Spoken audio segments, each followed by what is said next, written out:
Andrew Kozak back with us, and we were just discussing the winds at the Jersey Shore, about 40 miles per hour. Yeah, and if you think about it, a low-end tropical storm needs 39-mile-per-hour sustained winds, so it's like we had a little bit of a mini tropical storm across southern New Jersey. Wow.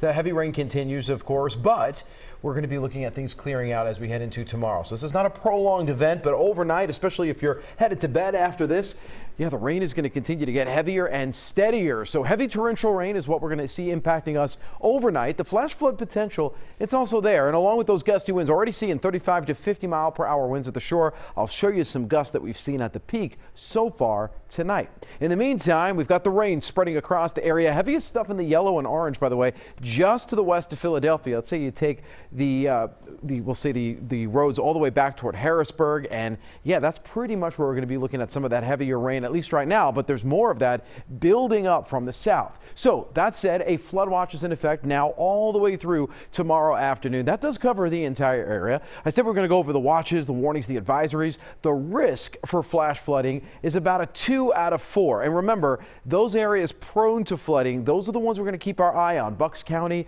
I'm also looking at you because we've already had some, as you remember, just a few months ago, some really bad water rescues.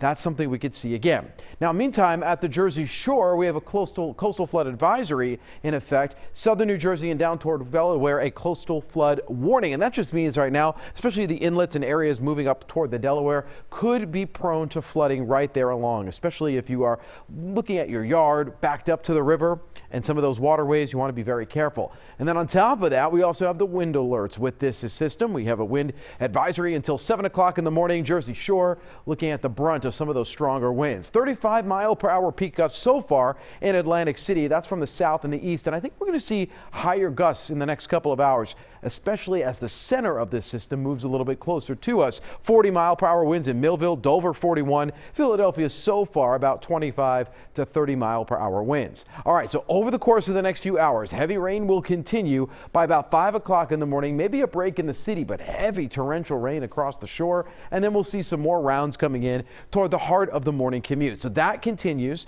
And then by the time we get to the late part of the morning, it's finally out of here. We may even see a little bit of sunshine before the sun goes down tomorrow afternoon. Meantime, Tuesday ushers in much colder air. Believe it or not, we're nearly 60 degrees right now. We're going to be in the 40s by tomorrow and then 30s tomorrow night. We might even see a couple snowflakes in a couple spots, especially across the Lehigh Valley. That will be coming in for your Tuesday, but then we're settling into much drier weather.